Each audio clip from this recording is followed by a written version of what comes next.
welcome back. The continuation of our workshop on paradigm shift. 5 quadrillion parameters and we will have artificial general intelligence. This is one of these bold assumptions that we just heard in the talk by Moshe Vardi. Somebody, I guess, who is a bit skeptical about that is Tim Crane. I guess you are still skeptical, right? I know you were a couple of years ago. I think you still are. When we contacted Tim, we suggested to him to have this session, and we asked him about the title, "What can philosophy of science tell us?" And Tim said, well, why not just simply what can philosophy tell us? And I think it makes very good sense, because this is a topic that really so much speaks to the heart of what philosophy can do. It so much speaks to what epistemology can do. Epistemology, in all its very different branches, is in fact one of the topics, areas of research that Tim is working on a lot. And I will not try to summarize it for you. We will have his talk. I will just give a few keywords, and I think these keywords are somewhat meaningful with what he is dealing with.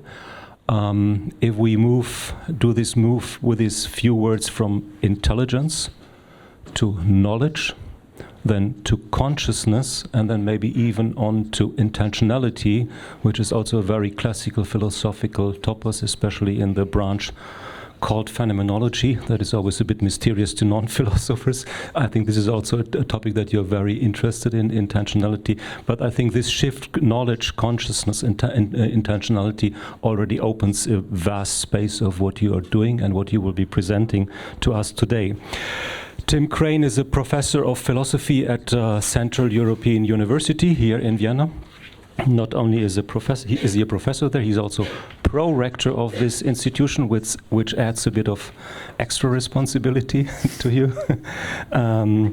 But also very important to mention is that Tim Crane is the director of a research cluster, a cluster of excellence that is financed by the FWF. FWF is the National Austrian Funding Agency for Research and Science. And this cluster is entitled Knowledge in Crisis, also a very telling title, and a cluster that, well, looking at the time it is running, I would say just started, which is not true. It was last year, but it started 2023 and will be running until 2028. So you still have quite some working perspective for that cluster. The respondents, commentators of today will be Erich Prem and Ludger Steels. Also, I think we will have their comments in this order, starting with Erich and then continuing with Ludger.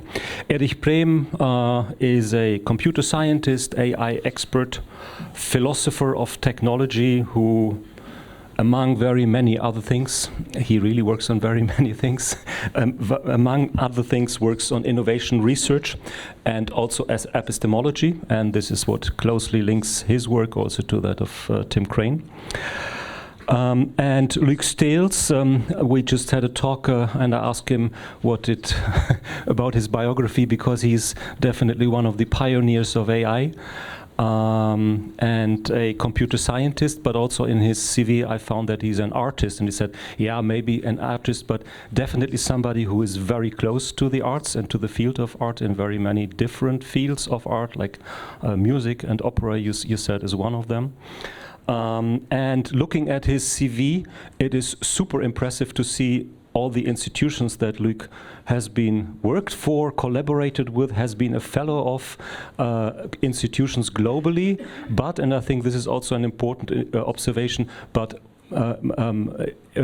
with a big focus on institutions in Europe. I really think that your work is very closely connected to places, institutions in Europe, and you're also, and maybe this is a result of that, you're also a member of the Academia Europaea, and you will Luc will provide us with a second commentary. Having said that, Tim, I would like to ask you to start. What can philosophy tell us? Thank you very much, Ludger. Thank you. Thanks to the organizers for inviting me. So, what can philosophy tell us? Well, in general, That's a philosophical question. What philosophy can tell us? The focus I'm going to give on that question is what can philosophy tell us about recent changes in computer science and artificial intelligence. Now, I'm very grateful for the contributions that have been made by our previous speakers, settling the question of whether this is a new paradigm in something like Kuhn's sense. And I think we can say, well, that's not really the situation that we're in, but there are enormous changes which have to be understood. Kuhn's work, of course, is enormously influential. I think Kuhn's Structure of Scientific Revolutions is the most cited philosophy book ever, if it counts as a philosophy book. It's a wonderful book, but it's incredibly vague. And Paul Feyerabend, the Austrian philosopher, once wrote that Kuhn's ideas are very interesting, but they're much too vague to have given rise to anything but a lot of hot air. That isn't actually true. They've given rise to many, many interesting things, but I don't think that our focus here should be on trying to make this notion of a paradigm shift precise. It's an image that we can use, and we can move on to look at the real changes. So I'm not going to be talking, as Ludger said, I'm not going to be talking about the philosophy of science. I'm going to be talking about the connection between AI and other philosophical themes. One is the question about intelligence. And the second are questions of ethics, or questions of ethical questions that arise out of artificial intelligence. And a lot of what I'm going to be saying is going to be rather negative about some philosophical contributions, where those philosophical contributions are made both by philosophers, academic philosophers, but also by scientists who aren't philosophers. Let me start with the question of intelligence. Now, as you all know, a distinction is made between artificial intelligence and artificial general intelligence.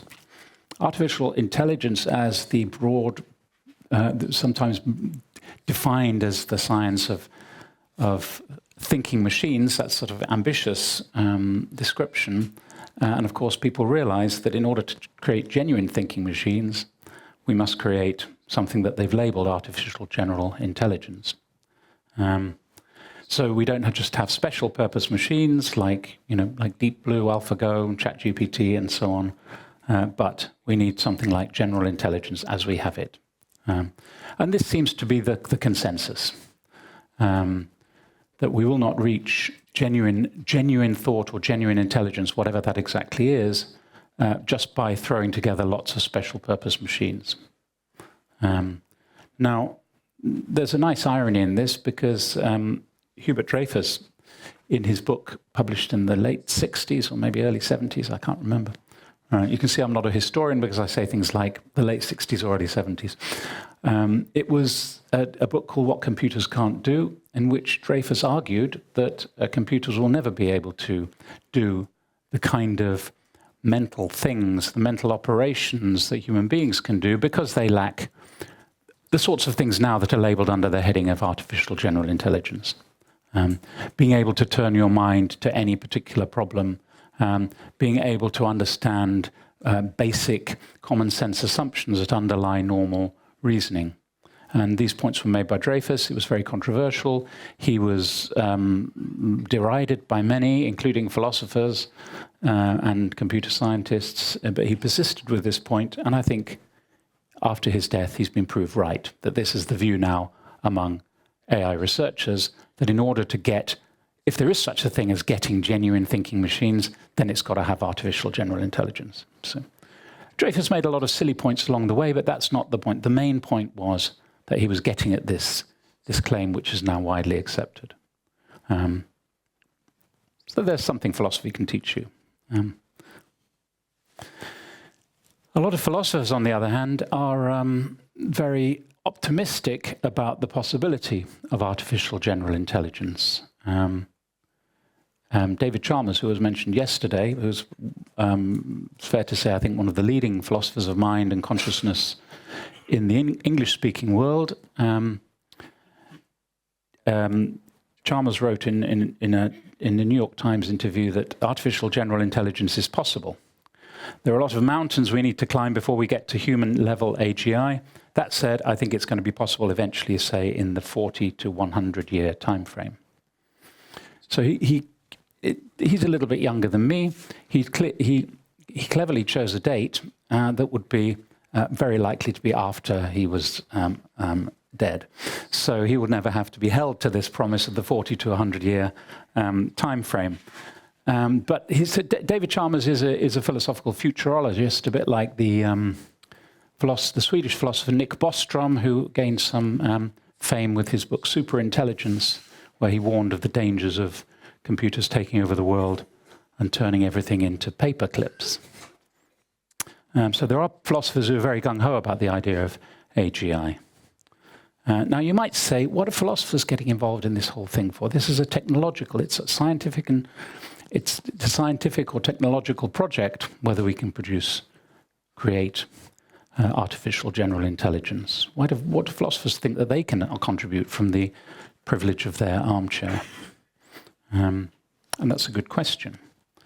In general, if you ask questions about possibility, about what's possible, as opposed to what merely exists or what is actual, about what's possibly true as opposed to what's actually true, then you will commit yourself to certain questions about concepts, the nature of concepts or nature of essence. You know? If you think that it's possible for people to survive their deaths, whether or not it's actual for people to survive their death, then you have to say, well, what do you think a person is? What do you think death is? What does surviving your death involve? And these are philosophical questions. They're questions, I would say, questions about essence, not in any grand sense, but just in questions about the nature of things, where the nature goes beyond the actual activity of a thing, but also it's given its potentialities and possibilities. So that's one way in which the philosophical questions are relevant. In this case, the question is the nature of intelligence. When Dreyfus said you need common sense to have genuine intelligence, and that proving theorems and playing chess do not require common sense, so to have genuine intelligence requires common sense, he was making a claim about the nature of intelligence. And someone who denies that will make similarly a philosophical claim about the nature of intelligence. But there's another sense, I think a more specific sense in which these questions about AGI and artificial intelligence are philosophical, brought out, I think, nicely by Thomas Haig's talk yesterday, which is that the history of thinking about computing, computation, building computers, the logic of computation, the mechanization of computation, the history of this whole thing has been bound up with philosophical ideas to understand thinking. It's not an accident that Boole's book, we heard about Boole and Boolean operations this morning, Boole's book was called The Laws of Thought. Leibniz, going further back, Leibniz, who created a calculator, had this more grand ambition, which was that you could construct a language in which all ideas could be expressed mathematically. And with that language, which he called the universal character, the characteristica universalis, with that language, you could express ideas and disputes could be settled by calculation. Instead of argument and rhetoric, scientists and philosophers would sit round a table and they'd say, calculemus, and then they would come to the conclusion by running through the argument. Of course, Leibniz never created this language, but he had this vision of this what we now would call a computational language for consuming ideas. Before Leibniz, of course, you had that Thomas Hobbes, the English philosopher, who said that reasoning is nothing but reckoning. By reckoning, he meant adding and subtracting ideas. So these are the ancestors of ideas related to computation, which also went hand in hand with attempts to understand what thinking is. I would rather say, just to let you know my view, I'd rather say that the issue here is thinking rather than intelligence. Intelligence is a misleading concept here.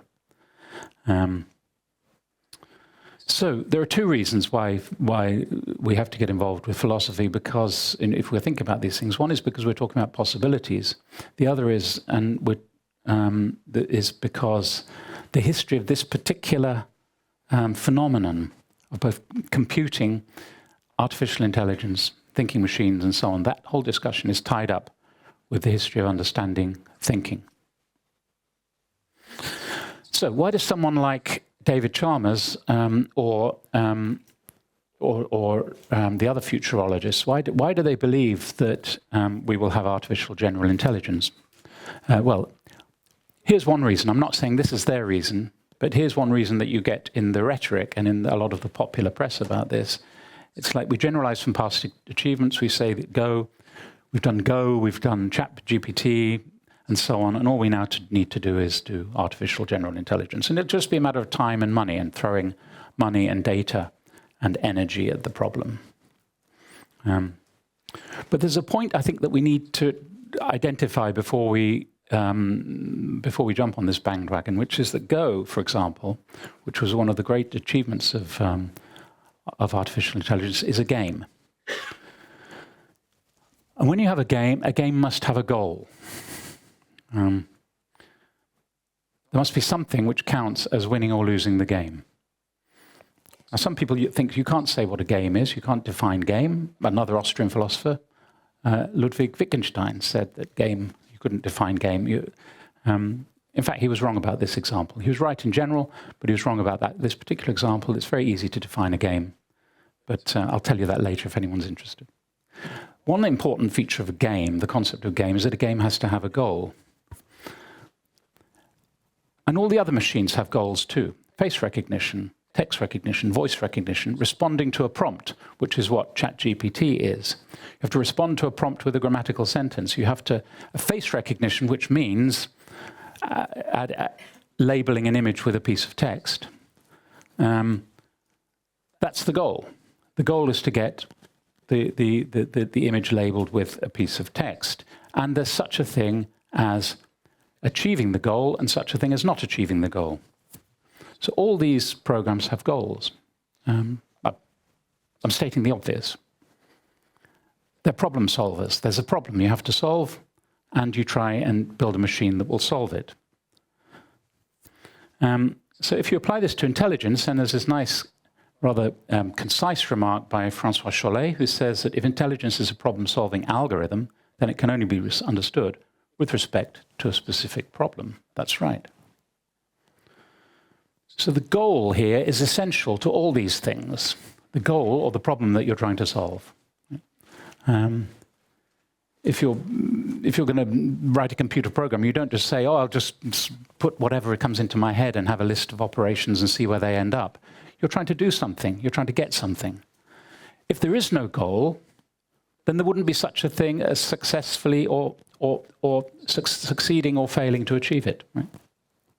You can't say whether it's done, whether it's worked, or whether it hasn't. And if there isn't such a thing, then there wouldn't be such a thing as training a machine to say whether you've achieved it or telling it when it's failed.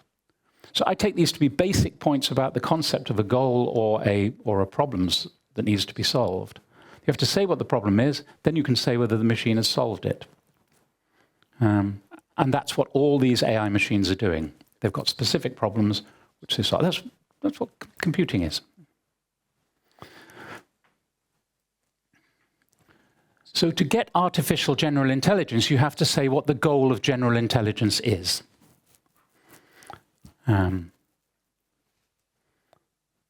my controversial claim here, I'll throw it out and see whether I'm refuted. Maybe someone will refute me. You know, I'm an empiricist. I'll wait to see if I can be refuted.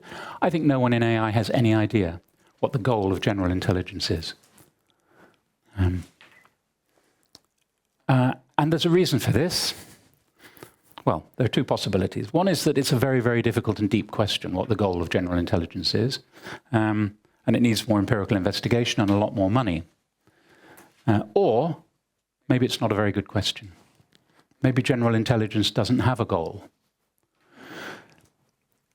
That's my hunch. My inclination is that general intelligence has no goal. I can't say that I can prove that or establish that at this point. I'd like to give you an example. which will point in the direction that I would like to go. Conversations with voice assistants like Alexa or Siri. There's a goal. In these cases, you have a conversation with some machine.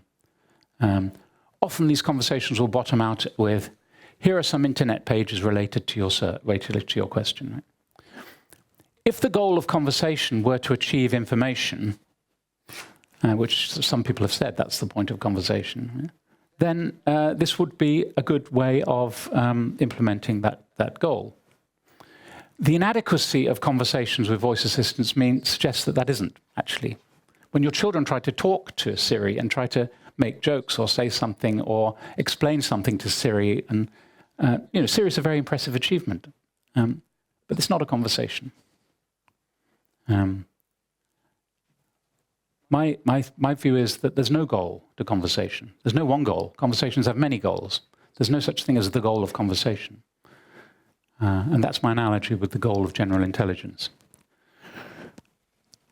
My broader point is that the notion of intelligence is really very misleading at this point. This was mentioned yesterday, actually. We have all sorts of things that we count as intelligence, which will never be part of any computational project. The idea of emotional intelligence, for example, it's a very important idea, emotional intelligence. That's not a computational task. It's not something that you could give. You could set the goal and see whether the machine meets it or not. Intelligence has misled a lot of this discussion, I feel. And reflecting on the discussion yesterday, I feel obviously I feel my opinion is confirmed, right? But if the people in the 1956 Summer Institute had said that what they were doing was not creating artificial intelligence, but rather automated problem solving, say, then maybe the whole thing wouldn't have had so much hype, and we wouldn't be in the position that we're now speculating about whether large language models are conscious, which is my next point. Question of ethics. This is going to be a shorter point. So talking about the EU has been mentioned, and how to deal with problems that are thrown up by AI and at a policy level has been mentioned. These incredibly difficult questions. They're also very, very difficult because of the way that something like the EU works, and you don't have rapid response to problems, and yet, as was mentioned this morning by Peter, these things are moving so fast. It's very hard for organizations like the EU with their structures to respond. They have commissioned various thinkers and intellectuals to produce papers. One of them is the German philosopher Thomas Metzinger, who, in an interesting paper called Should We Fear AI, which was produced as a piece for the European Parliament, he said this thing. He said, all politicians must understand the difference between artificial intelligence and artificial consciousness. The unintended or even intentional creation of artificial consciousness is highly problematic from an ethical perspective, because it may lead to artificial suffering and a consciously experienced sense of self in autonomous intelligence systems. So when I read that, I thought, who ordered this? Right? Who ordered artificial consciousness? Where did that come from? Who ordered artificial suffering? By the way, by artificial suffering, he doesn't mean they're like artificial grass, stuff that looks like suffering but isn't. He means artificial agents or computers that are actually suffering. Right? It's interesting. So this is a very interesting question. David Chalmers actually says the same thing. Raises the same question in a paper called Are Large Language Models Conscious?, where he said consciousness matters morally. Conscious systems have a moral status. If fish are conscious, it matters how we treat them.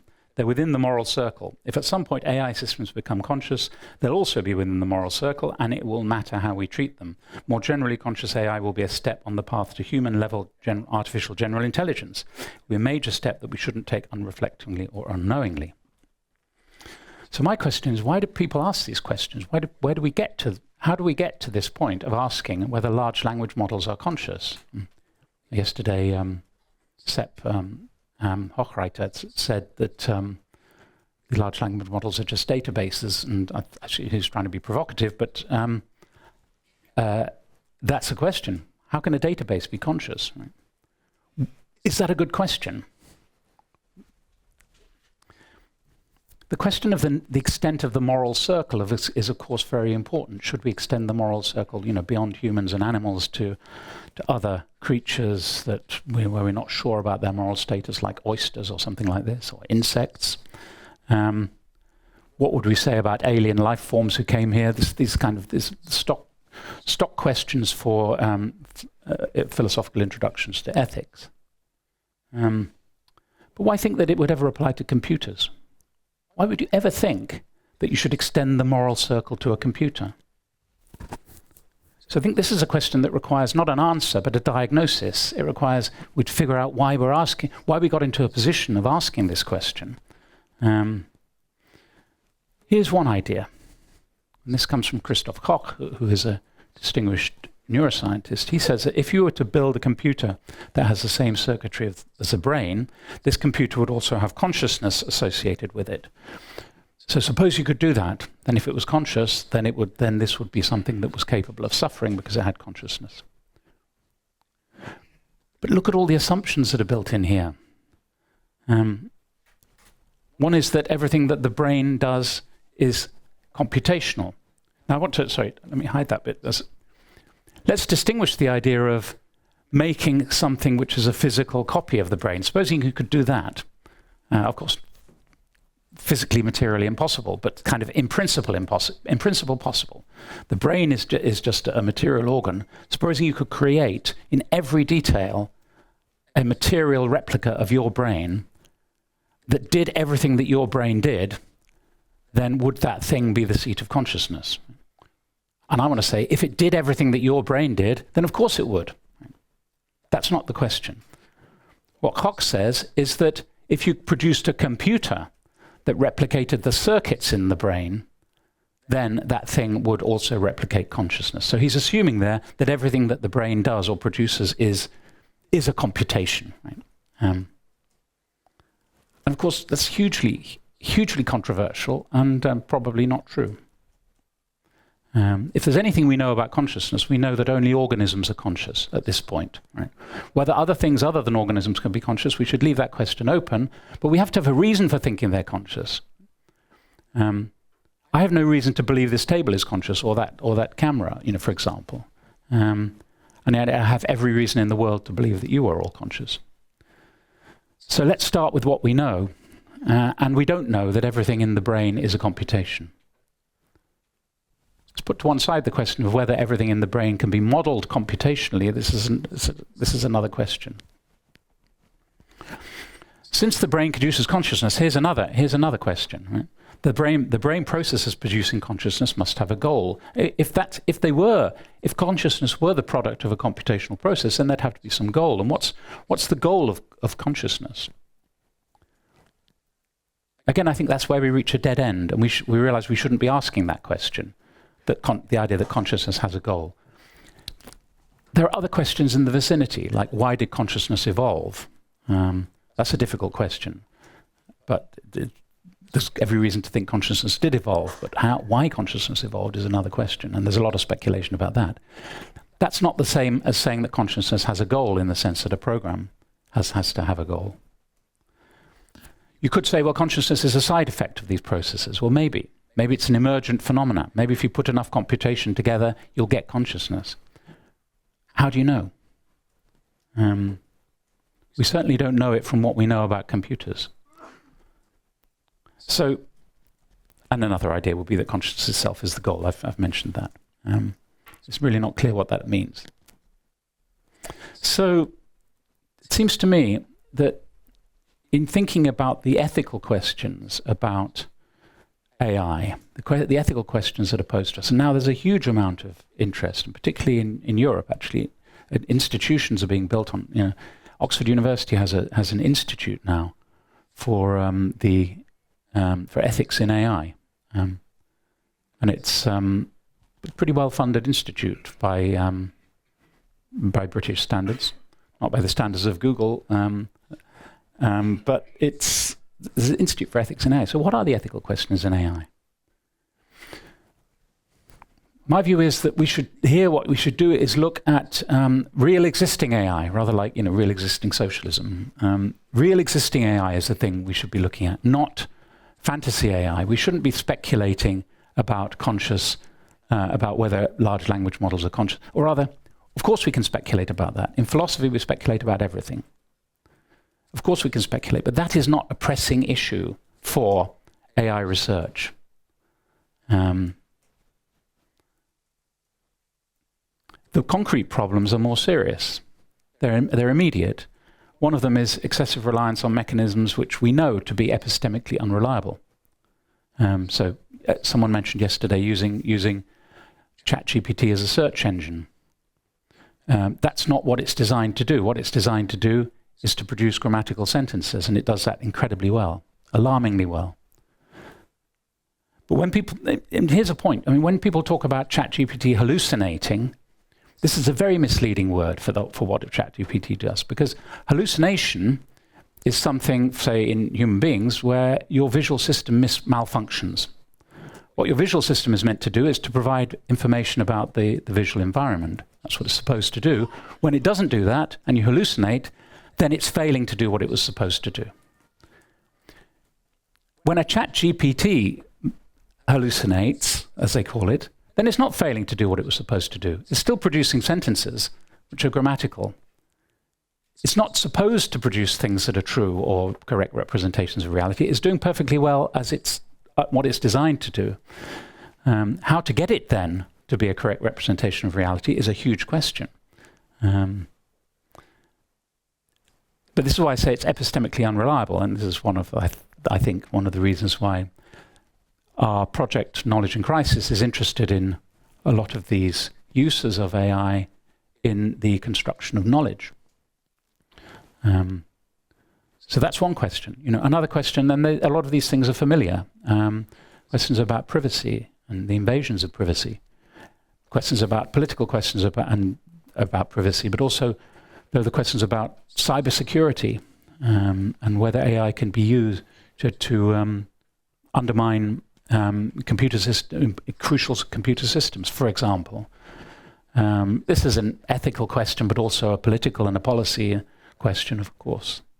And then the immensely worrying phenomenon of the production of deep fakes, how that undermines so many important human values.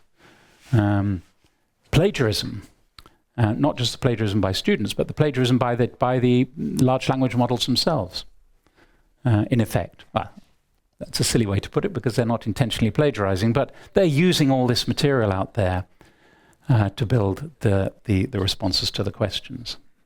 And then, of course, as Moshe mentioned this morning, there's a huge environmental cost of this way of building computers and making them work.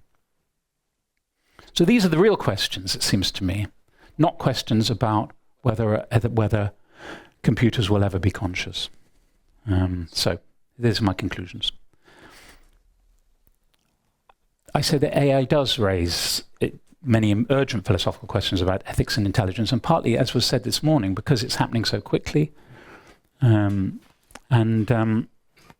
we need to think very clearly about these things, and we need not to be misled by words or images or fanciful lines of thought or science fiction stories. But a lot of philosophical thinking, I think, does concentrate on these questions instead, like Bostrom's stories about superintelligence, or the idea of whether a computer can be conscious. And these questions involve large controversial assumptions, and I'm not saying they shouldn't be discussed. I think it's important to discuss them. But philosophy has a long time scale. They can carry on discussing these things of how you know anyone else is conscious, or what is the basis of consciousness, or could a person survive their death? They'll carry on discussing these things over and over and over again. But what we need now is not more, for the practical questions, is not more philosophical discussion of that kind, but clear thinking about the real problems. That's why I say we should concentrate on the philosophical problems posed by real existing AI. So, thank you very much for your attention.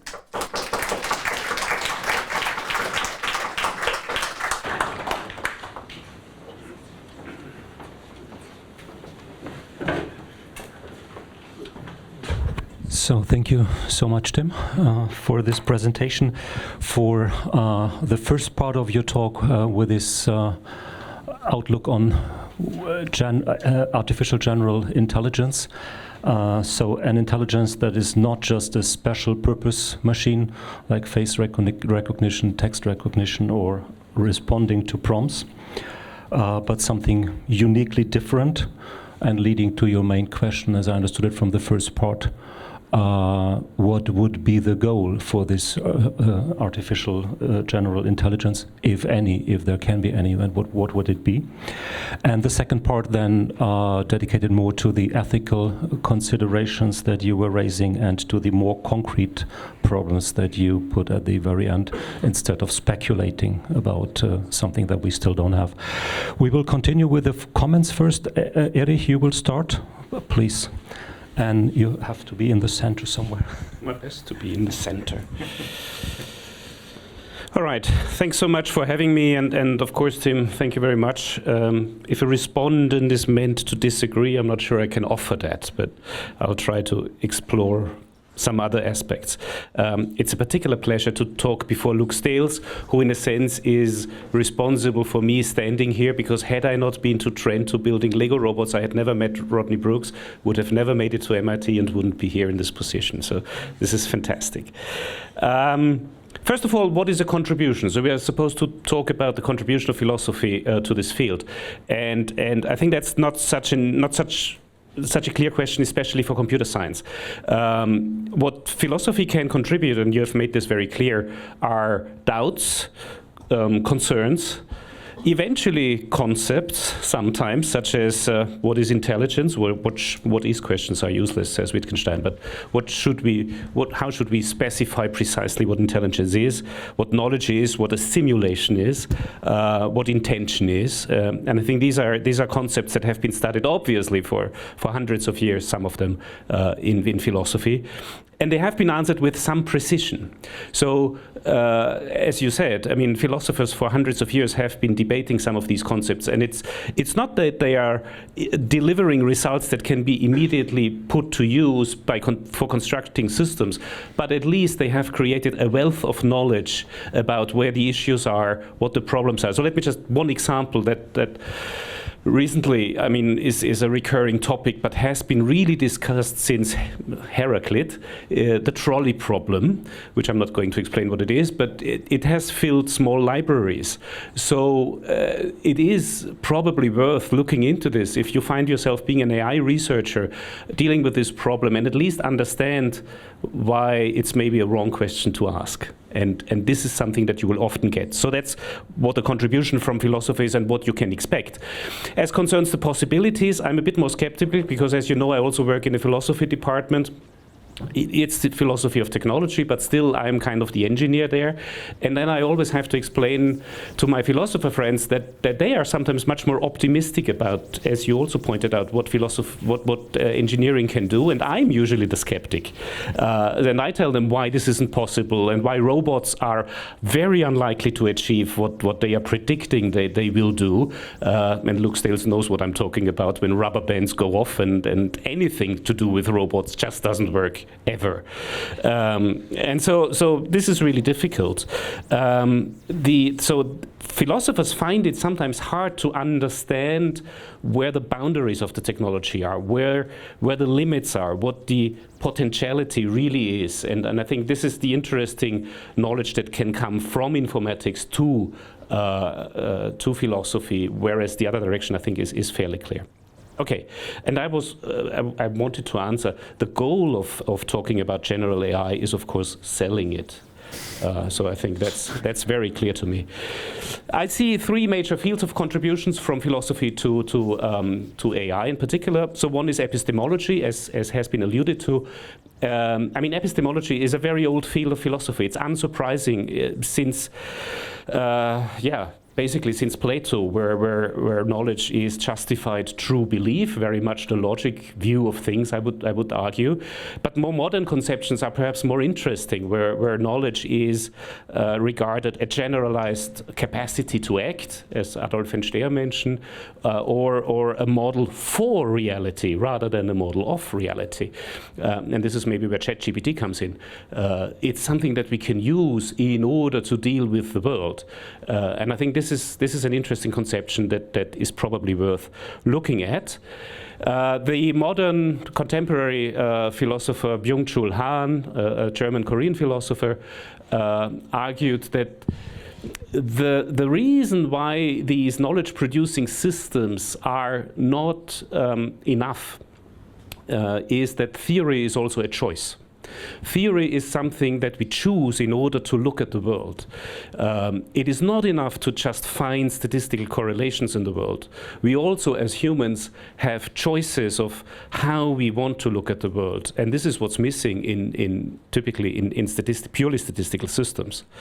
And of course, as a result, technology is never neutral, also a result of the philosophy of technology that I think has now become common knowledge. At least I hope so.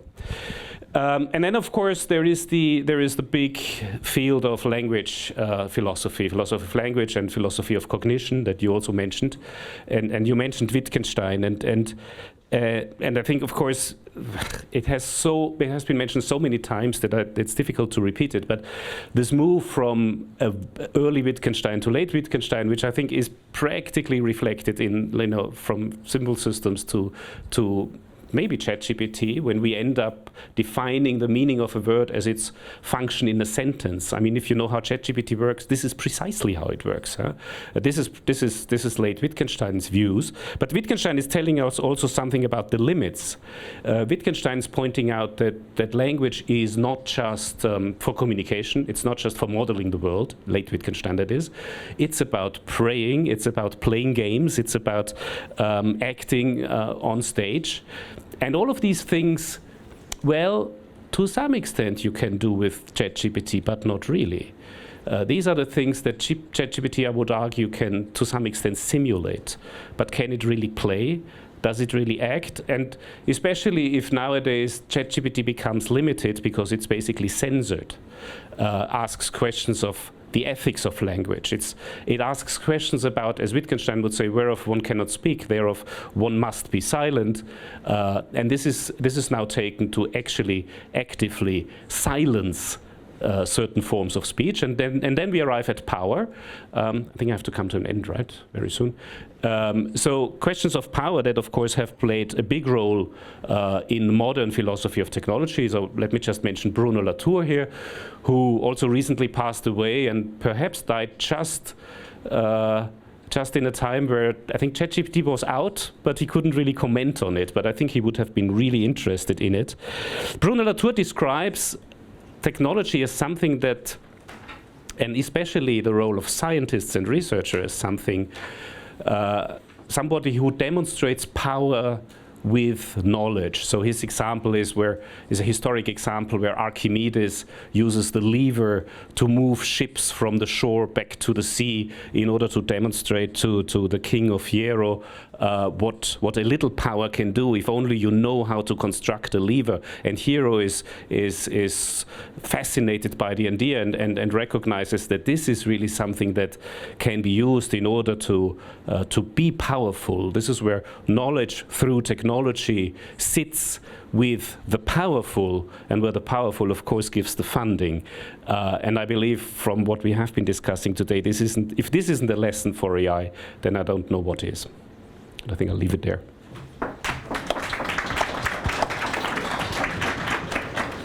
Luc Steels.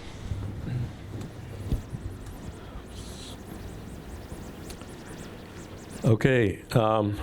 Well, of course, I also want to thank the organizers for this fantastic workshop, and I'm very honored to be here.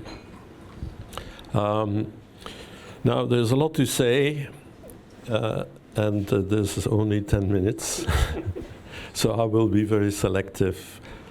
But first, I think that at least for me, when I started in AI, which was in the early 70s, AI was very close, much closer to humanities than it is today.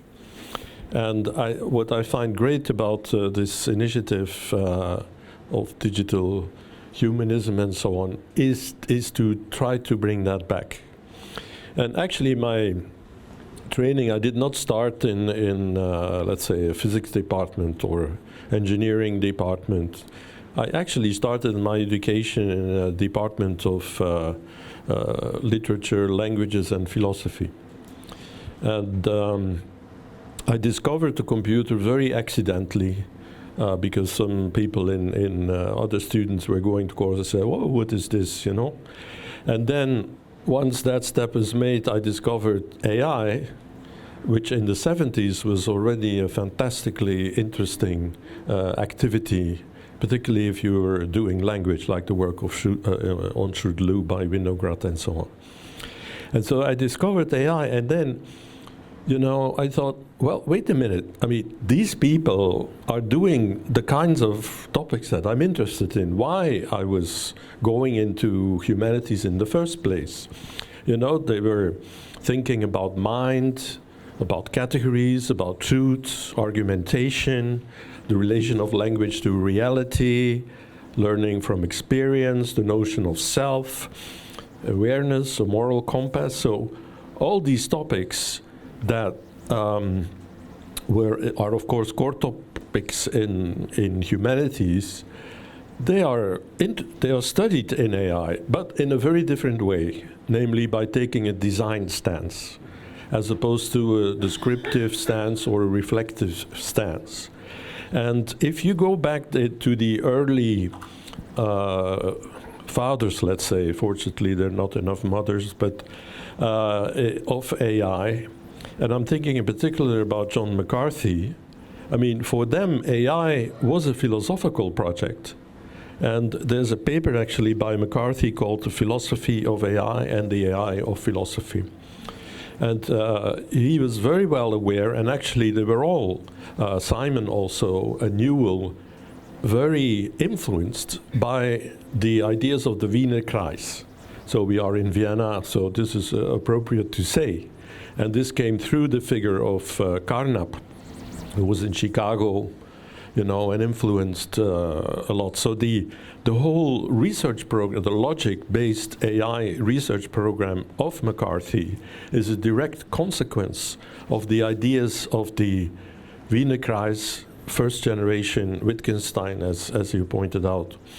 And so this is important to know. Also, you know, one of the first AI programs was an attempt to prove the theorems of the Principia Mathematica of Bertrand Russell and Whitehead, you know. And so this is just to say that the relationship between AI and philosophy used to be much deeper, and my hope is that it becomes again deeper. And I think Erich and you also, are good examples of that. And so I think AI needs philosophy. First of all, to make the assumptions behind the approaches explicit. I gave the example of logical empiricism as a foundation of the logic-based approach to AI, but we can talk about the others. The second one is also to question current avenues, but the epistemological side of it, like Erich was saying, this is where the fields touch each other. And AI at the moment desperately needs new ideas.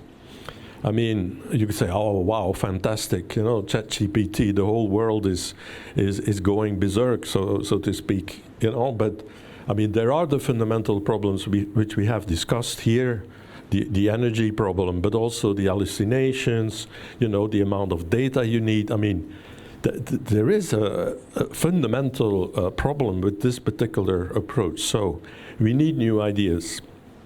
And also, AI needs philosophy to consider the consequences of AI.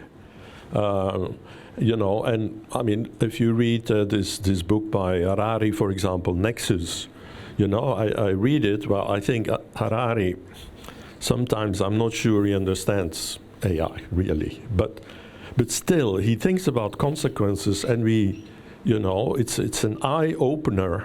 There has not been enough thinking about consequence. So there's a point that I think Viola made also this morning. But I think philosophy also needs AI. So this is the other way around. And, philosophers, they do, let's say, armchair thinking, which of course we need. But the beauty of AI is that you can create experiments, thought experiments, but you can implement them and see the consequences of a thought experiment. So this is one. The other is to understand also that AI is bringing new ideas for philosophy. It's not just taking philosophy and using it. No, it comes up because in many cases, because the AI researchers don't know enough about philosophy. So it's like a child that doesn't know how to solve a problem or how a problem is normally solved, and then finds a new solution that nobody thought about, right? And the third thing is also because I think AI is a very interesting case study for philosophy of science and for history of science. And I was very happy to hear Thomas yesterday. Finally we have historians that are looking at AI. And if you wait much longer, it's too late, because the people will have died, that started the field and so on. And so, but it is very fascinating. So I want to say, I want to do two things with the remaining time. Maybe say a few words about the topic of the workshop, which is this paradigm shift, symbolic, sub-symbolic. And we haven't talked much about what the two things are. I would say symbolic is that the symbols become objects. Basically, clusters or networks of categories are associated with a symbol, which is an object, a physical object of some sort, like a word is an example. And so this is an enormously powerful thing that philosophy knows and has helped us to understand better what it is. And, like Terence Deacon has this book on the symbolic species, saying, well, this is what makes our species unique, the discovery of symbols and the use of symbols. And this is how mathematics and science, work. So symbolic, the symbolism, if you want, is absolutely crucial to our culture and to what we can do, and it's therefore normal that there is symbolic AI to capture that and exploit it. Now, if you look at sub-symbolic, this is really the idea there. I think the key idea is that a symbol or a word in particular, you don't represent it in a machine, for example, as an object in itself, but it is a vector of numbers that captures the context in which that particular symbol has been used. And so that is the key idea which gives its power, but at the same time its limitations. And so now we heard also this morning about this model-driven versus data-driven. That's another dichotomy, which I think is separate from the symbolic, sub-symbolic dichotomy. Now, the second thing I just want to throw in the discussion is to come back to the idea of a revolution, of paradigm shift. And when I was a student at MIT, one guy walking around there was Thomas Kuhn. And of course, I took his course. And so I read his book, like all of you. So I went to the course thinking I knew what Thomas Kuhn was going to talk about. And then it turned out he didn't talk about, let's say, this sociological view on scientific change. And all the papers that we had to read and all the discussions were about conceptual change. And so the later, just like Wittgenstein had a second phase, Kuhn had a second phase in which he focused on the conceptual change. And I think this, if we think about, has there been a conceptual change recently? Well, then I think there has been a conceptual change, because neural networks also conceptually changed. Before, they were really about pattern recognition and used by everybody in AI actually for that function. But there has been a shift in thinking that this symbol representations in terms of vectors and so on, all this computation, the context, can do much more than pattern recognition. Can do language, can do inference, can do this, can do that. And this is the controversial point. But the conceptual shift is really also in changing the idea of what is intelligence, for example. Because before, in the symbolic view, you think about intelligence as, system 2 intelligence, Kahneman system 2, or rational thinking. And so this has been shifted. Or what is learning? I mean, the first uses of the word learning in AI was not for data-driven learning. It was actually for conceptual learning, like Winston or Mitchell and so on. So, or what are concepts? And so I think there is a conceptual shift going on, and it would be really nice to plot that out, to try to figure that out. And also because this kind of shift is also for what a computer is. I mean, the AI was instrumental to shift the idea of a computer as a calculator to the idea of a computer as an information processor, not just numbers, but then also to a symbol processor. And so, now if people like students making their reports, using ChatGPT to make their homework, I mean, they no longer think about it as purely information processor. They think about this device in a new way. Now, we might say, be careful, because it's not really intelligent, right? But nevertheless, this is how people, the vision of what a computer is shifting. And so, and this is the last thing I'm going to say, this idea of category change or meaning shift, which Kuhn talked about in his later work, is connected very strongly to the idea what Wittgenstein talked about, aspect change. And, in the later Wittgenstein, right? So this is the idea that, how you see things, you see it from one way. Well, he used this image of the duck and the rabbit that can be seen in, I'm sure many of you are familiar with it. So you see the image and it flips to the duck or it flips to the rabbit, So there's this idea of what he then called aspect change, and also that all these terms and all these the facts and so on, they shift because there's a profound meaning shift going on. And I think actually this is a very important idea from philosophy, which has not enough been worked out or not at all in AI. And in philosophy, there are other philosophers also. I'm thinking about Rorty, for example, who have explored, or Feyerabend, who have explored these ideas of aspect change. And this is potentially a new line actually for machine learning, different from what we are used to today. That means inductive. But this is another kind of learning, is to see the world in a different way.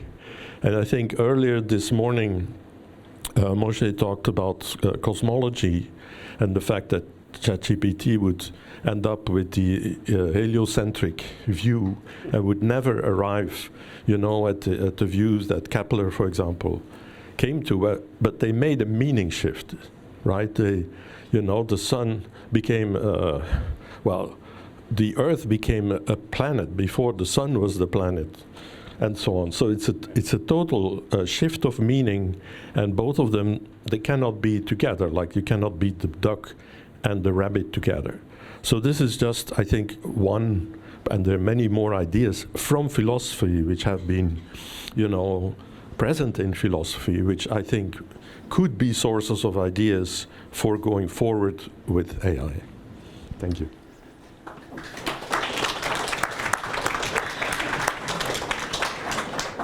I just wanted to say it's high noon, Luc. You talked us into high noon. So thanks to both of you, Erich and Luc. Tim, maybe would you want to react first on both of them? I mean, yeah, I'd rather take it as comments than critical feedbacks. Just a couple of comments, if I may. Thank you very much. It's really interesting points, and I agree with most of what was said. Just to clarify something, because, you know, it's urged to clarify or be pedantic. When I say that philosophical questions are about possibilities or essences, I don't mean by that philosophers are the best people about thinking about these possibilities, because if they're ignorant about, say, the technology they're talking about, then they're not going to be the best people. So other thinkers talk about possibilities too. I mean, remember Herbert Simon said in 1968 that within 20 years a machine will be capable of doing anything that a human being could do. He was talking about possibilities, and he was making a claim that, you know, so, but I wouldn't restrict it in any disciplinary way to philosophers being the best at thinking about it, just that these questions are philosophical. The only other thing I would say is that I like the analogy with Wittgenstein, the two Wittgensteins being, you know, there's the world of logic, which is the world of Wittgenstein's early philosophy, and the world of the later philosophy where language was about the use of a symbol. But it's only really an analogy, because the use of the symbol is the use of what he called in a form of life, where organisms interact with each other, doing many, many things. And there's not one thing that language does. And that's something where I think his lessons should be held. And where I'm inspired by that and thinking there can't be one thing that is the goal of intelligence. But I like the analogy. And to Luc, I would say that I very much like the idea of AI as a philosophical project. And I just saw on the wall outside that someone was putting forward the claim that TU Wien needs a philosophy department, and I would fully endorse that. In fact, Hannes, this is wonderful. This is a great Turn it down immediately. Try again. I also think that what you said about the consequences, that philosophers have to think about the consequence of AI, and I think they think they're doing that, or they are doing it, and some of them are doing it in different ways. And I think there it's so important to have a proper understanding of the subject matter, because the mere speculation about conscious machines, I think, isn't going anywhere, and it will just derail any positive effect that these philosophical discussions could have. And then I had a thought about philosophy needing AI, because I think one thing that philosophy should have learned from the phenomenon of the LLMs is that it's not true that the only way to get grammatical sentences is by having stored knowledge of rules of grammar. Maybe that's how we do it, but that's not the only way to do it, and that is a huge discovery for people who think about language. So this would be an example that supports your point. So thank you very much. I'm sure there will be very many questions. Viola, you will be first. But will you allow me, Viola, to just start with the opening question for you, Tim, that came to my mind. I was recently reading an article that I think you wrote in 2020. Computers Don't Give a Damn. It's rather a review, where you advocate what you have advocated for quite some time, that we do not need this wrong either-or options. Either artificial intelligence is already there immediately, and we have these dystopian consequences of it, or philosophically, it is totally excluded. It will never happen. I mean, we can lean back. It is impossible. We'll never. You say we have to somehow stay in between. We have to stay alert. Philosophy very often seems to be so detached, or I mean, from the everydayness. Philosophy thinks this very long terms, and long terms means centuries or thousands of years. Erich was mentioning Plato. Yeah, this is the typical philosophical thing. So my very simple question to you: this article was 2020. Has your point of view somehow changed? And what, I mean, we have seen a revolution, a technological revolution in just these 4 years, right? I mean, what would be needed to shatter or to really change, dramatically change your philosophical point of view of that question? I don't think that it has dramatically changed since 2020, right? What would be needed to change it? So I have a general view, which is that artificial intelligence is a computational project, as it is at the moment. And computation is a thing, and there's certain things that count as computing and certain things that don't. And the new machines compute just as the old ones did, in an obvious sense. If someone could explain and give a clear description of how you could computationally implement the goal of general intelligence, and if someone could say what general intelligence was and how it could possibly be implemented in a computer in the way that and in the way that pattern recognition, face recognition, voice production, and language production have been done so brilliantly, then I'll change my view. But it's a general view about this concept of intelligence, the concept of general intelligence, which people were scrabbling for something to fill the gap. That they saw that the machines weren't doing it, so they said, we need this thing, general intelligence. Now, it's not that I think that you could never build anything that wasn't general intelligent. I have no. You shouldn't have a view on that.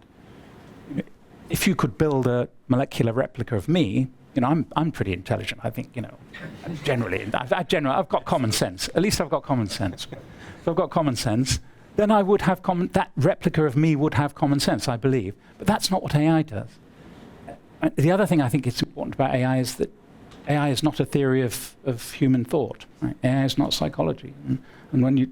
So if AI wanted to learn, it should learn from theories of human thought rather than speculating about what the goal of general intelligence might be in some abstract computer programs. So Viola, since your first row, I can give you. Thank you. It's a question for you, Tim. You mentioned among the more concrete problems this excessive reliance on mechanisms that are epistemically unreliable. So I'm curious to know more about what you mean exactly, and if you can provide an example, perhaps related to your project Knowledge in Crisis, to better understand like the way you think the role of philosophers could be in this. Yeah, thank you. I'm not sure about the role of philosophers in this, but I'm thinking about things like the creation of fake bibliographies. I mean, I know that they tinker with these models and and they use more data and things like this, but the fact that it's so easy to create a scientific paper with a bibliography with references that all look perfectly good, but a lot of them are fake. That's the sort of thing I mean. Now, I don't think philosophers can address that question, actually. Except, if someone came along and said, well, how do you know there isn't a paper with this title? I mean, you go and look it up, right? So that's one thing. I mean, it's a sort of the problem of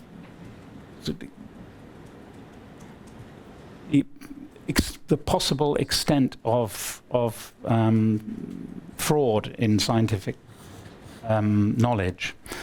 And as scientific knowledge filters down to the broader community, has been greatly enhanced by the creation of these large language models, I think. And it's quite amazing what they managed to do. But there's a huge risk of fraud. And then when people start using them as search engines, or people start using them to write their scientific papers, then we lose the grip, the anchoring on reality that should be the basis of knowledge. That's what I mean. But So many more questions and many more hands I've seen. You have to help me. I'm not intentionally ignoring you.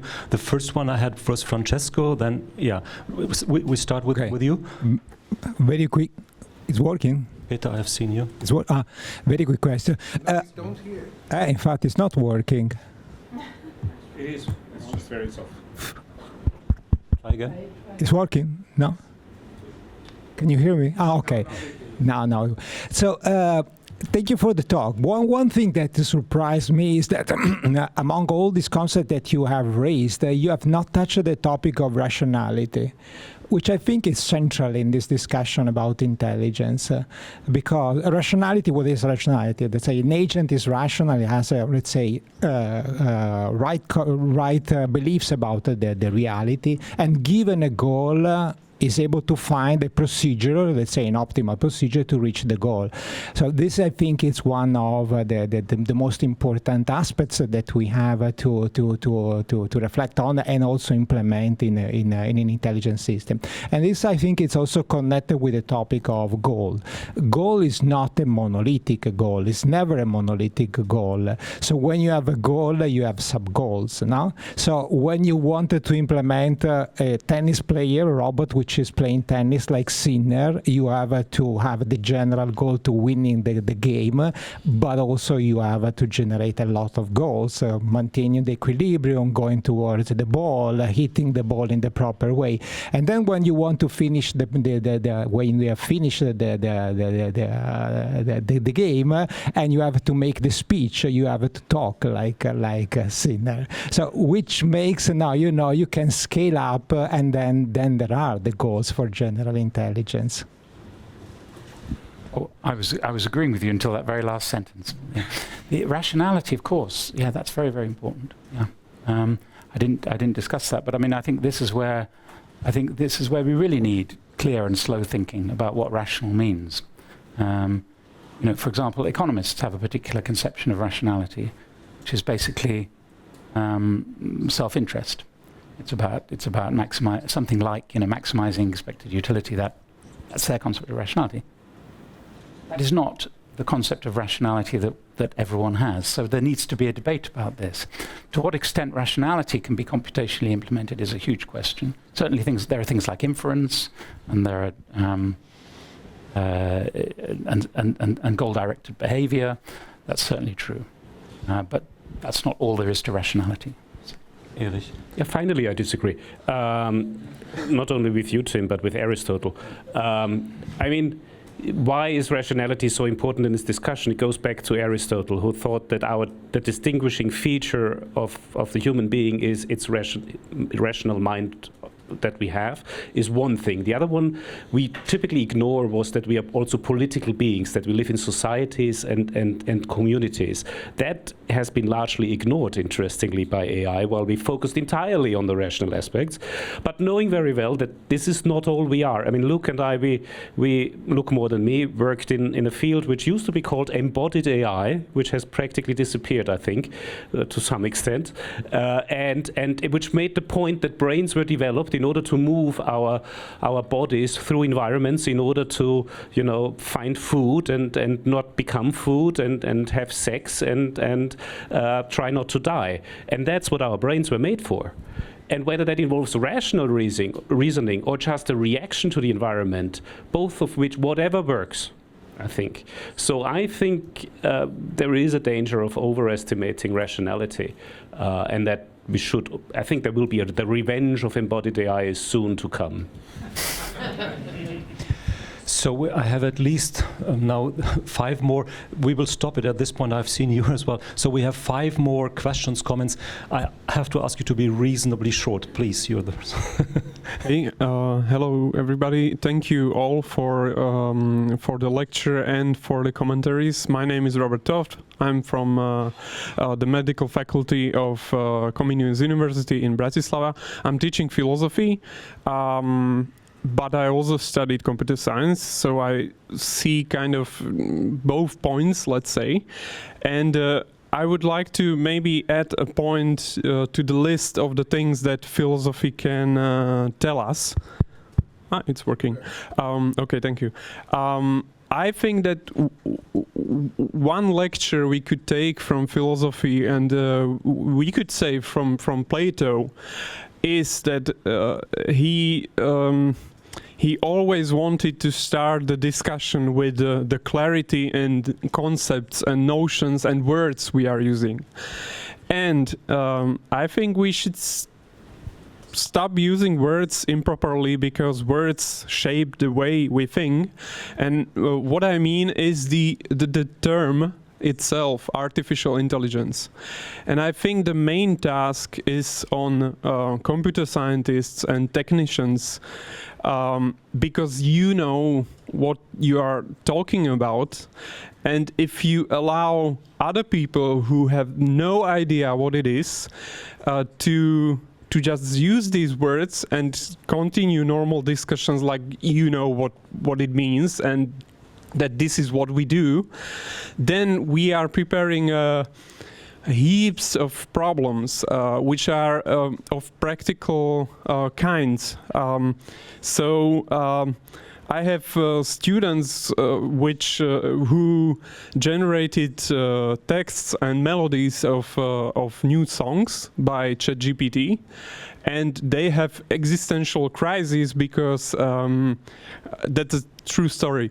Because if this is what artificial intelligence can do, then how do I count as an other kind of intelligence, and I cannot do this kind of great melody?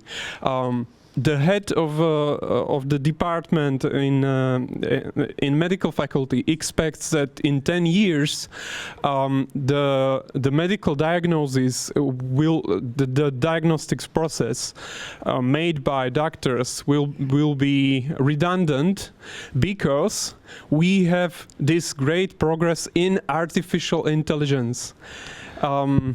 Can we stop it here? I think we have many more. Please. Yes. Okay. So that was my main point. It was mentioned, very side noted several times. Maybe you have something to add to it, but thank you. And maybe you would hand on the mic 2 rows further on. I saw you. Yeah, please. And we have that question as well, Tim. Yeah. To speed up a bit. Please keep it to the point. Thank you very much. How do I turn it on? Oh, it's working, right? Okay, thank you. I will be very, very concise. My name is Rusadan Makhachishvili. I hail from Boris Grinchenko University, Ukraine, and I'm a linguist. So this discussion is specifically what I've been doing my entire career. I was thinking, and this is a very brief comment on where to shop for the purpose of artificial intelligence, and maybe within the terms of the theory of communication or vaster theory of information. Because in order for communication, how do we define communication? In order for communication to happen, there has to be a common frame of reference. We got that with an LLM. We trained it to do so. There has to be a code. Fine, we're using a code, a language, and there has to be there has to be a purpose. So we design a prompt with a purpose, and there has to be an actionable outcome that refers to that is correspondent to that purpose, as in, I ask you to open the window and you don't dance, you open the window. So that communication happens. When the neural network doesn't hallucinate, when the transformer model doesn't hallucinate, it performs according to the actionable purpose. And to that extent, it is a partner in human-like intelligence-driven communication sufficiently enough. But it is I think it is kind of a paradox, like in that joke, when you're talking to God, it's prayer. When God is talking back, it's schizophrenia. So once the transformer model, once ChatGPT is going to talk back to us, originate the prompt to us with purpose, then it's going to be probably a leap to intelligence. That's what I wanted to add. Thank you. Tim? Yeah, very briefly on that point. I mean, communication is one thing, but communication of information in sentences, that's part of what we do with language, but we do lots of other things too. And I think the other things we do with language and the way that language serves all our other goals in life, that's part of what could be called general intelligence. I'd rather not use that word myself, but we're stuck with the words to some extent because you can't tell people which words to use. So that's what's called general intelligence. It's all the things we do with language, which is acting in the world and expressing our emotions and all these things. There's none of that. None of that can come from ChatGPT from itself. Right? That's all. And on the first point, if I may just, yes, I mean, of course we have to be clear about the language we're using. The problem is you cannot tell people how to speak. So there cannot be, so to speak, a linguistic, so to speak, international linguistic convention where everyone will agree to use some words rather than others. So what you have to do is to look which linguistic disputes are real and which are mere terminological, and that's very hard. But that's one of the things that I think philosophers ought to be able to do. Just to refine this a little bit, I mean, there is a reason, there is an objective behind ChatGPT, and that is it's produced so as to create the impression of a very believable dialogue with a human. That this is how it's designed, this is how it's trained, this is what it's optimized for. This is the only objective, if anything, that the system has. So there's no other intention, only that simulation of communication, if you like. The next, you in the back with a yellow shirt, you had a question? Yeah, firstly, thanks for a great talk and for opening the floor for a little bit of side questions, not just technology. So I think bringing attention to the importance of the question is something that we should spend some time on here. And just like to the way you start the conversation, if you start just a thought experiment here to kind of follow up on the philosophy. So usually I would start with the why question, and if we do the why question here, it's like, why are we creating technology? Because the why kind of gives us the follow-up with the how. So then just a thought experiment. Let's look at the why of big tech. Why are they creating technology? The how then will tell us that will tell us the how, and then now. Tell me, should we do it? Right. So this is more of a reflection, but to me it becomes obvious. Maybe once again we can take a second question just behind you. Yeah. Please also try to be short. Sure. As someone who's got a background in sociology and criminology, I'm actually less concerned about whether AI's got consciousness, but I'm more concerned about who's behind it and who's pulling the strings. Like, I think we haven't discussed that in length yet. Just like I think Professor Hagedorn yesterday mentioned that intelligence doesn't equate wanting power. So how can philosophy support in the discussion in guiding, developing ethical guidelines? Because, you heard the news about how Israel military use AI in supporting, the genocide in Gaza, for example. And that's my first question. My second one, that comes to the diversity of AI, actually, because yesterday I also thought about whether English is a good language for LLM, for example, because coming from Asia, we have different way of thinking, different languages, and language actually defines the our understanding of the realities of the world. And AI currently is very Western-centric. Like even if you use ChatGPT to search in other languages, the algorithms behind us is also Western-centric.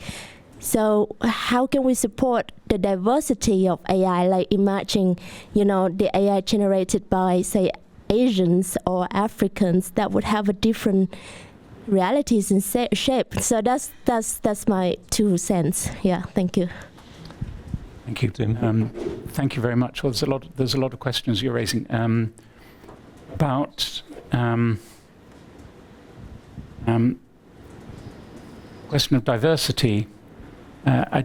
It's very interesting question how different ways of thinking, different conceptual structures are embodied in different languages. So it would be interesting to see how well machine translation works from the point of Google Translate or something works from the point of view of languages with if they have very different conceptual structures. That's an empirical question that I don't know so much about. I mean, of course, you're right that AI is based on Western and particularly on English, the English language, a lot of the information, but it does work in other languages too. There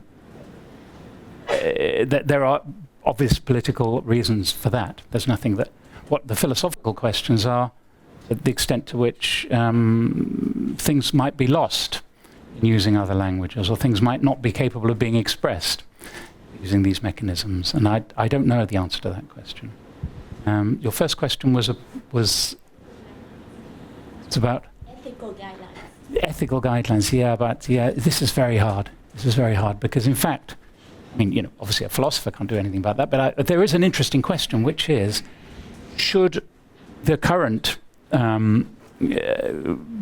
Erich mentioned this actually, in sort of the current so to speak, censoring of the things that you can talk that ChatGPT will let you talk about. Is that really a way of giving ethical guidelines? I would say no. The idea that a bunch of people in Silicon Valley are telling me what my computer can and cannot say is, to me, that's not a way forward. And it'll be, the current ethos of the day rather than any general ethical principles. As for the question about technology and why we create technology, I will defer to my colleagues who are much more knowledgeable. Why create technology? Well, do you want to close the panel? No, we have more. I thought that you wanted to answer that one. No. Do you want to have? We could have a closing statement. Good. Okay, so then we continue. I have three more. We will take the liberty to make it a bit longer and steal some time from lunch. Wiener Schnitzel was yesterday. Wiener Schnitzel every day. Enrico and Peter. Enrico. Thanks. I appreciated a lot this session because it provided me many more questions than answers, which is always a positive goal. And I appreciated your focus on goals, because I think it is a very powerful mental tool to understand things, in particular to understand general intelligence. And an issue that has come out many times today and also yesterday is the fact that when we speak about general intelligence, we speak about general human intelligence. But human intelligence is strictly intertwined with our physical body. We are not able, but for chess player or poker player, to act with a pure rational way, because it's the way we are made. So even if we are able to provide some self of consciousness to machine, it will be in any case, and even if they should be able through this mechanism to reach some intelligence, it will be in any case a different kind of intelligence. And then I don't know how we will be able to cope with this situation, but this is something important to understand, something that in the general discourse is often neglected because people, use the word in the way they want to use it. So it is not a real question, but I agree with you. Yeah. Okay, very short comment, very short question. My comment somehow goes back to Viola's first comment, also to Erich's remark about, I'm grateful you mentioned this hallucination as something which is really the normal order of operation, but my conclusion is different from yours. My conclusion is that then ChatGPT hallucinates every time and all the time, and we have to take this as a feature and not as a bug, which might be great. There are great artists, there are great poets who took drugs to achieve their greatest works. Maybe this is how we should look at it, and not even aim for something like epistemological validity. Just forget about it, because if not, we end up again in such an either-or situation we would like to avoid. And my second, if I could just comment on, I think one of the things I do in my other job, which is as pro-rector of the university, is I have to write all these documents, plans, strategic plans, vision statements. I'd love to use ChatGPT to do that. And it doesn't really matter whether they're true or not, because they serve a purely rhetorical function. Wonderful, yeah. So, yeah. Just take it as fictional literature. It's wonderful. And then my other remark has been partly answered already. We are talking much about goals. I didn't quite understand your remark. Games have goals, or conversation as well. Human beings have goals, I would say, and games provide a framework for achieving that. Sure. But we should maybe clarify a bit more what the concept of of a goal is. What I mean is, put it so central in the discussion. The goal of chess is to win. No, the goal of the chess player is to win. Okay. A winning position in chess is the following position, a position where the king is checkmated. That's what I mean. But you're right, of course. Yeah, you're right. So since there's an agreement on that, we will have Helga. You. Okay. Thank you. I don't know whether this is a philosophical question that I have to all of you or not, but anyway. I would like to get your views on whether the changes that we have been talking about, whether it's meaning shifts, whether it's Moshe's paradigm glide or whatever you call it, we are aware there are many very radical changes that are happening. Whether they can help us in any way or challenge us to think, to reflect, perhaps partially to predict the unintended consequences of our actions, because I think this is a central challenge that we are facing, to see further about what are the consequences of our action, especially the unintended ones. For a final round, maybe. Yeah. Do you want to reply to this? No, it's the final round. Let's have a final round. Yeah. This is the final. Yes. Yeah. I mean, if anybody wants to answer directly to that question, or I'll include it in my. Okay. Well, I was just going to say one thing of consequences. So this shift, let's say, to the large language models implies, among others, a shift to what language is and how it functions. And I mean, before, I think, particularly in philosophy, I would imagine, is language is for conveying meaning. And, you know, when I ask you, where is the bathroom? Sorry for this example. I'm not saying that because often in meetings or, you know, you need to go to the bathroom, so you ask, where is the bathroom? I mean, no, it's because I want to go to the bathroom, right? So there's a function, there's a reason why I ask this. It's not because it's the most common thing that you often have in this particular context.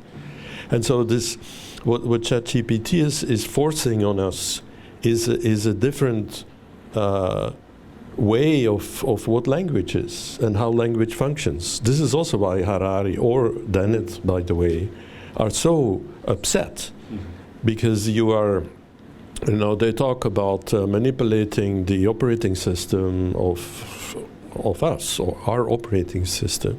So this is an example of a consequence. And also how students then, when they use ChatGPT, or when they use language, no longer to think, or to help them think, or to make things more concrete, but, you know, just to get the text out and, okay, I passed the mark. So, well, this was just immediately. Maybe I can do a closing and then we. Huh? Yeah, I just, as a closing statement, I wanted to come back to the topic of general AGI or general intelligence. I mean, if you say AI this or AI that, that's dangerous, because AI is a federation of many different points of view. And indeed, there are some people, including in neural network research, that are, but this is certainly not the view of the whole field or of everybody.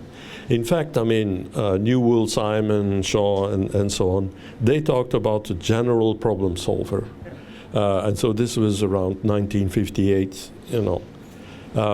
But then the big lesson learned in the 60s was you cannot just build a general problem solver, because knowledge, this is Feigenbaum, for example, knowledge is the power, right? There's no powerful search strategy, single strategy, or things like that. And so the availability of knowledge is what gives you power. And so it's always specialized. And in that sense, all of us are specialized in certain areas, but we go to another area and, you know, we cannot solve the problems either, right?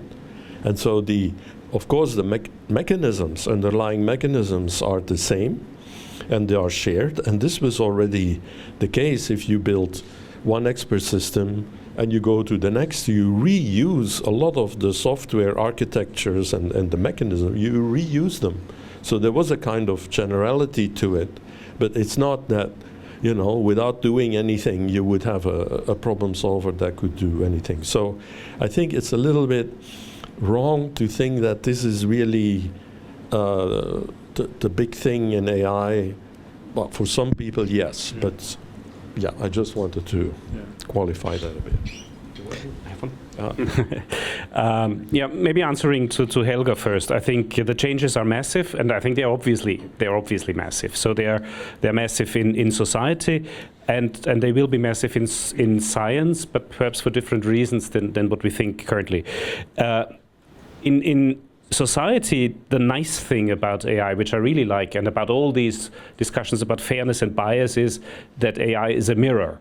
It makes things explicit that probably existed in our society for quite a long time. So all the ethical discussions that we are now having in deploying this or that system for this or that purpose with this or that bias, they probably would not have come up so quickly had we not used AI for building such systems. This is really positive. This is technology being a mirror of what we have been doing anyway, in many cases. On the downside, it means we're going to have a lot of discussions, because I think these are usually contextualized in specific applications, in specific situations. This is why I don't believe in AI principlism. Principle is nice, but it doesn't tell you anything about a specific situation and what to do about it. So in this sense, I think this is great, and AI is an excellent mirror. But let us not forget that we're building these models from data of the past. So whenever we have learning systems, it's past data. If I invent a word, let's say decumulare, which means having a very nice break over lunch, you all can now use this word, but it's not going to be present in any vocabulary for ChatGPT. And it's still on us to invent this future and to design it. This is why we need to be so critical.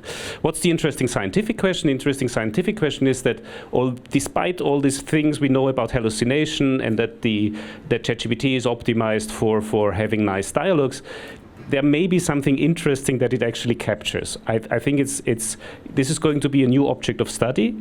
How much intelligence is there in what does it really? It's not just a database. I disagree a little bit with Sepp Hochreiter here. Yes, it's mostly that, but there seems to be maybe a structural thing that language has inherited from how we think and how we interact with the world, will become an object of study in itself. That's hugely fascinating, and actually linguists are beginning to do just that. They are trying to understand. Is there a correlate of how we think also there? Despite the fact that I also think language is something different. It's something to get a beer and to find the loo. That's what it's all about. Tim, final word is yours, and then we will conclude this session. Yeah, just in response to what Helga said. So this is incredibly difficult. Think about unintended consequences. What the lesson of the recent developments, I think, is that we shouldn't be complacent, and that we have to be modest and cautious, epistemically modest. I mean, we have to be modest about what we think we know will happen. The last decade has told us that we have to be modest about what we think will happen. You know, in politics, for example, but also in this case, I don't think anyone envisaged, I certainly not in the wider culture, envisaged the effect that something like ChatGPT could have, and the success of what it did. And I think Peter said this morning, that the basic ideas have been around for 30 years. It's just the technology then and the engineering made it possible. And clearly people weren't thinking through any consequences, and this relates to what Moshe said this morning.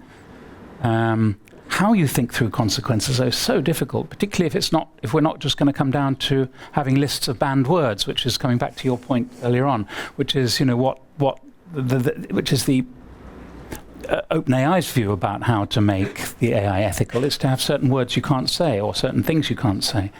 That's not ethics, right? So So it's very impossible.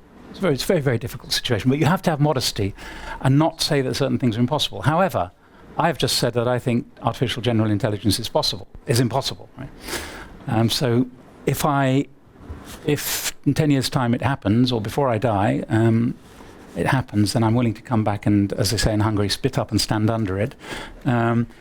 But just to come back to what Luke said, it wasn't part of my talk to say that that was the purpose of AI.